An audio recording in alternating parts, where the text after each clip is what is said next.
कि ब्राह्मण बड़े बड़े विद्वान, अच्छे अच्छे विद्वान ब्राह्मण, कई बार वे संतों की बड़ी उपेक्षा करते हैं, संतों के प्रति उनकी बहुत सम्मान की दृष्टि या आदर की दृष्टि नहीं होती, उपेक्षा का भाव होता है।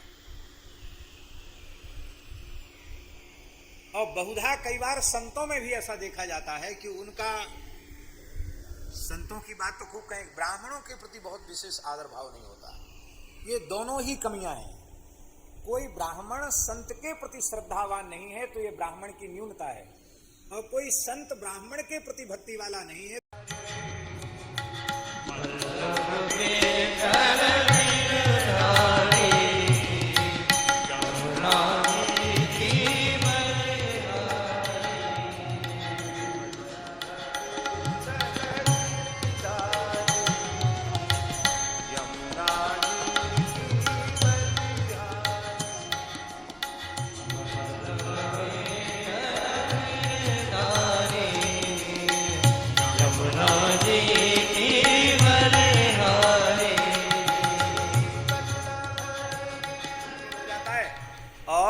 के ध्यान के साथ फिर एक माला में हनुमान जी का ध्यान हो जाता है, बड़ा सुख मिलता है। और फिर आप ये नहीं कह सकते, ईमानदारी से गुरु जी का एक बार ध्यान कर लोगे, हनुमान जी का ध्यान कर लोगे, फिर ये समस्या आपकी मिट जाएगी कि क्या करें महाराज, भजन में मन नहीं लगता, फिर भजन छोड़ के दूसरे काम में मन नहीं लगेगा। आप करके देखो तो बड़े भाग उर आवे जासू, जिनके हृदय, उसके हृदय में उसके निर्मल विवेक रूपी नेत्र खुल जाते हैं और संसार की मोह की निशा समाप्त हो जाती है। और जब मोह निशा समाप्त हो जाती है, उसके नेत्र खुल जाते हैं, तो श्री रामचरित रूपी मणिमाणिक्य जहाँ कहीं खजाने छिपे पड़े हैं वो सब प्रकट दिखाई पड़ने लग जाते हैं। कैसे? जैसे कोई सिद्धांजन अपने आंख में लगा लेता है, जथा सुवंजन अंजद्रव्य। ऐसी विधि है, हमने सुनी है, देखी तो नहीं है, कि एक अनुष्ठान करके, तंत्र प्रयोग करके एक अंजन बनाया जाता है, और उस अंजन को जब आंख में लगा लेते हैं तो धरती में कितनी गहराई पर धन गड़ा हुआ है वो उसको दिखाई पड़ने लग जाता है। और वो सिद्धांजन लगा करके कहते इतनी फुट पर खोदो और इतना हीरा मोती जवाहरात निकल, उतना ही निकल जाता है। ऐसी विधियां हैं, सिद्धांजन बनाने की विधियां हैं। तो जैसे सिद्धांजन को नेत्रों में लगाकर साधक वनों, पर्वतों और पृथ्वी के भीतर अनेक कौतुकों को देख लेते हैं, रत्नों के भंडार छिपे हुए हैं वसुंधरा में, उसको देख लेते हैं, और चाहते तो उसको प्राप्त भी कर लेते हैं। इसी प्रकार से दिव्य दृष्टि प्राप्त करके भगवान के जो गुप्त गुप्त चरित्र जहां कहीं छिपे हैं उनका भी उनको बोध हो जाता है, अर्थात उनके हृदय में वे भगवान के गुप्त चरित्र भी प्रकट हो जाते हैं, प्रकाशित हो जाते हैं।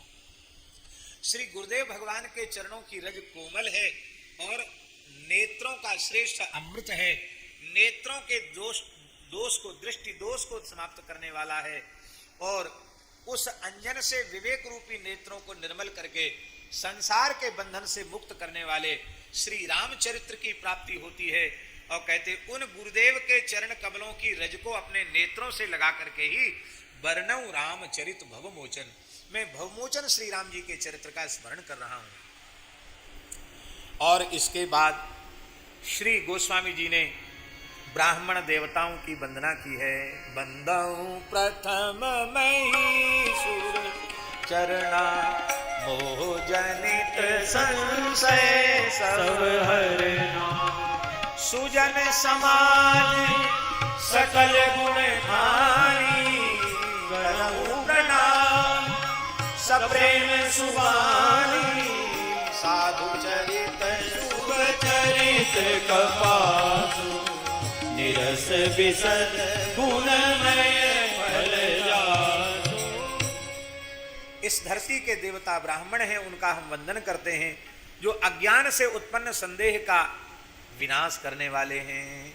उन ब्राह्मणों के चरणों में हम प्रणाम करते हैं। जितने हमें पवित्र आर्ष ग्रंथ प्राप्त भये हैं, जिनसे मानव जाति का परम कल्याण हो रहा है, वे सब हमारे पूर्व ऋषि महर्षियों के प्रसाद से ही प्राप्त हुए हैं, और वे सब पवित्र विप्र कुल में ही प्रकट हुए थे। इसलिए उनके प्रति हृदय से कृतज्ञता ज्ञापित करना हमारा कर्तव्य है।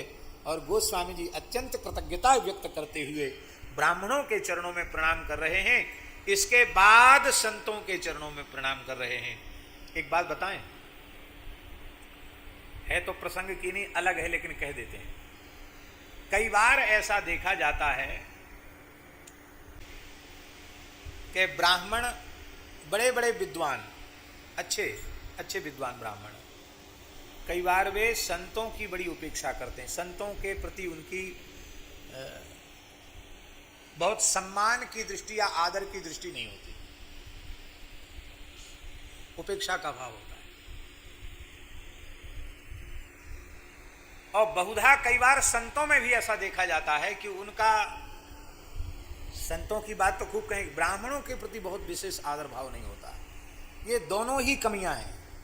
कोई ब्राह्मण संत के प्रति श्रद्धावान नहीं है तो ये ब्राह्मण की न्यूनता है, और कोई संत ब्राह्मण के प्रति भक्ति वाला नहीं है तो ये संत की न्यूनता है। क्योंकि उनके, हम सबके आराध्य श्री रघुनाथ जी स्वयं अपने श्री मुखारविंद से कह रहे हैं, क्या कह रहे हैं? सगुण उपासक परिहित, सगुण उपासक परहित, निरत नीति दृढ़ ने, ते नर प्राण समान मम, जिनके द्विज पद प्रेम। शास्त्री जी पुराणों में लिखा है, जो वैष्णव ब्राह्मण के प्रति भक्ति युक्त नहीं है, भगवान कह रहे हैं कि उसे मैं अपना भक्त नहीं मानता। फिर से सुन लो, जो अपने को भगवान का भक्त मानता है, वैष्णव मानता है, और ब्राह्मणों के प्रति उसकी भक्ति नहीं है, तो वो वैष्णव कहलाने का अधिकारी नहीं है, भगवत भक्त कहलाने का अधिकारी नहीं है, साधु कहलाने का अधिकारी नहीं है। ठीक इसी प्रकार से कोई अपने को ब्राह्मण के रूप में स्वीकार करता है, मैं विद्वान ब्राह्मण हूं, पर वैष्णवों के प्रति उसकी आदर की भावना नहीं है, संतों के प्रति आदर की दृष्टि नहीं है, उनकी निंदा करता है, तो वह श्रेष्ठ ब्राह्मण नहीं हो सकता है। ये उस ब्राह्मण की न्यूनता है। क्या कहें, अब इतनी बातें हमारे मन में आ जाती हैं कि उससे कथा पीछे रह जाती है। हम आपको एक उदाहरण देते हैं, पुराण का एक वचन आपको उद्धृत करके बताते हैं।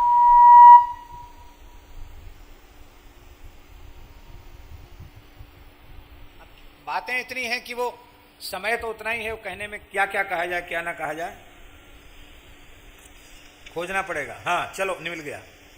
पद्म पुराण उत्तरखंड 6 अध्याय 130वें अध्याय का 13वां श्लोक। ये इसलिए बोल रहे हैं कि किसी को प्रमाण चाहिए हो तो, क्योंकि मूल पारायण हमने पद्म पुराण का किया तो उसमें ये श्लोक निकला, कर्म कांडे प्रवृत्तो यः सर्वदा विष्णु निंदकः निंदकस्तज्जनानांच महाचांडाल उच्यते। भगवान व्यास कह रहे हैं, जो ब्राह्मण कर्मकांड में प्रवृत्त है पर विष्णु की निंदा करता है और विष्णु के उपासकों की निंदा करता है, उस ब्राह्मण को ब्राह्मण न मानकर महाचांडाल मानना चाहिए। फिर से सुन लो श्लोक, कर्मकांडे प्रवृत्तो यः सर्वदा विष्णु निंदकः निंदकस्तज्जनानांच महाचांडाल उच्यते। इसलिए भैया, न तो वैष्णव ब्राह्मण की निंदा करे, न ब्राह्मण वैष्णव की निंदा करे। वस्तुतः ब्राह्मण तो जन्म से ही वैष्णव होता है, साधु होता है, भगवान का भक्त होता है। और कभी भी जब हमारे आराध्य उपास्य भगवान ब्राह्मणों की भक्ति करते हैं, तो हम उन भगवान के भक्त होकर भला ब्राह्मणों के विरोधी कैसे हो सकते हैं, ब्राह्मणों के निंदक कैसे हो सकते हैं। तो ये साधु ब्राह्मण की जो भीतर की जो एक दीवार बन गई थी, उस दीवार को ढहाने का काम तुलसीदास जी महाराज ने किया है। इसलिए भैया, ब्राह्मण को संतों के प्रति आदर का भाव और संतों को ब्राह्मणों के प्रति आदर का भाव रखना चाहिए। किसी को किसी की निंदा नहीं करना चाहिए। ब्राह्मणों को संतों का सम्मान, संतों को ब्राह्मणों का सम्मान, एक दूसरे का सम्मान करना चाहिए। कहने का अर्थ ये है।